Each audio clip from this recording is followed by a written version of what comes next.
Hi, it's Alaska Granny. Today I have some tips for you on how to survive the next recession. We're well aware that there are challenges with our economy. We know that prices are rising.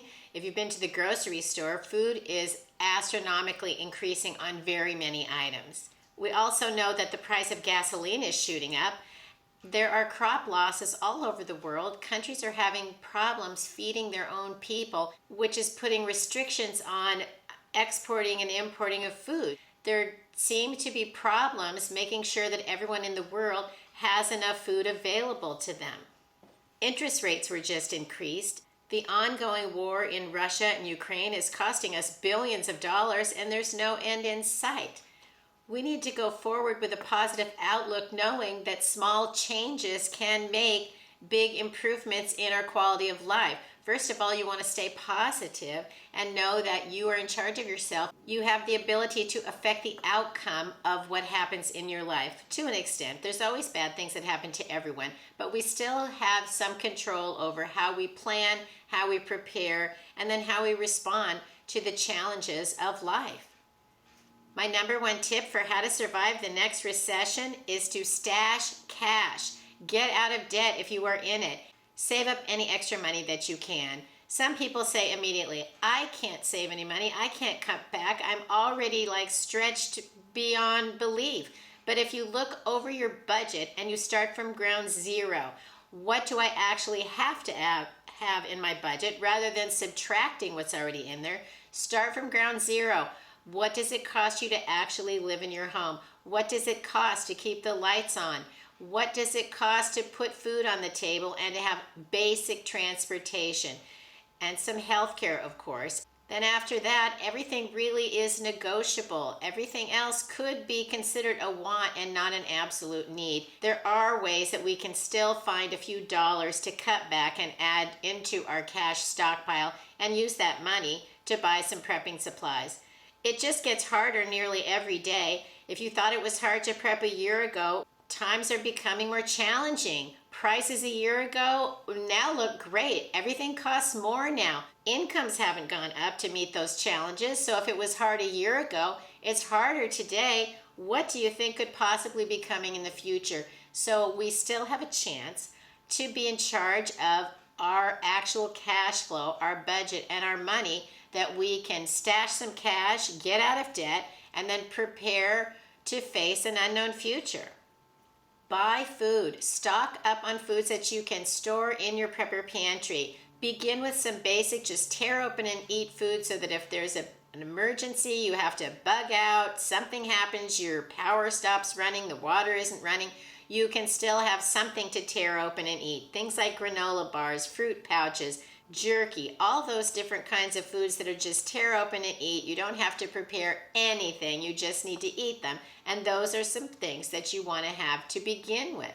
Next, you want to stock up on some easy canned and packaged foods. Cans of chili, soup, beef stew, packages of macaroni and cheese, anything that you could just whip together in a few minutes that you could make a meal. Those are foods that you want to have quite a few in your prepper pantry, in your food storage stockpile. They're not expensive, they're easy to store for several years, and it's easy to combine those basic foods to make inexpensive meals in just a few minutes that can keep your family going. So make sure that you have plenty of food in your pantry so that you can continue to feed your family easily. Then you want to think about the longest lasting foods, the foods that can store for up to 30 years, and put in a supply of those. Beans, rice, oatmeal, pasta, wheat, all those different dried foods that you can put away that can last for a long, long time. You don't want to start with just beans and rice, because if something happens tomorrow, you maybe haven't even figured out how to cook with them yet, or maybe there'll be no power or running water and you can't even prepare them anyway. That's why you want to have those foods, but that shouldn't be all that you have for emergencies. Store some of your rice and beans in your prepper pantry food storage stockpile so that you know how to use it. You learn to cook, then you can make a meal of beans and rice and add other foods to make them more nutritious, more delicious, more flavorful, and more interesting. And that's why you want to have a nice variety. Next, think about why you are prepping. What are the challenges that you think could happen where you live? Do you live where there are hurricanes, tornadoes, earthquakes, wildfires, winter storms, floods? You need to prepare for the challenges that are most likely to occur where you live. That's the challenges that most of us will face, the ones that have happened in our community or in our lives within the last 1 or 2 decades, perhaps. The catastrophes that happen in the area where you live. If you've moved to a new area of the country, you might want to rethink what are the challenges there. Maybe you moved from Oregon to Florida. Then instead of worrying about wildfires, you need to concentrate on preparing for things like a hurricane. So pay attention to where you live. What are the most likely threats there? Prep for those scenarios. Think about the goals that you set for yourself when you became a prepper. What kind of supplies did you want? What kind of outcome did you want? What kind of future did you see for your family? Are those goals still realistic? Are they still goals that you agree with? Do you need to tweak them or adapt to what your situation is now? Those are all very good questions to ask yourself. Set or adjust your goals to meet the life that you have today and the future that you have envisioned for yourself and your family. Keep a long-term mindset. Don't worry about just today or tomorrow. Think about the long term. You want to have some long-term food storage, a long-term saving and spending plan, a long-term view of goals that you want to achieve in your life. Don't become just a prepper out of fear. Become a prepper because you want to achieve goals in your life. You need to still set goals and work toward making those things happen.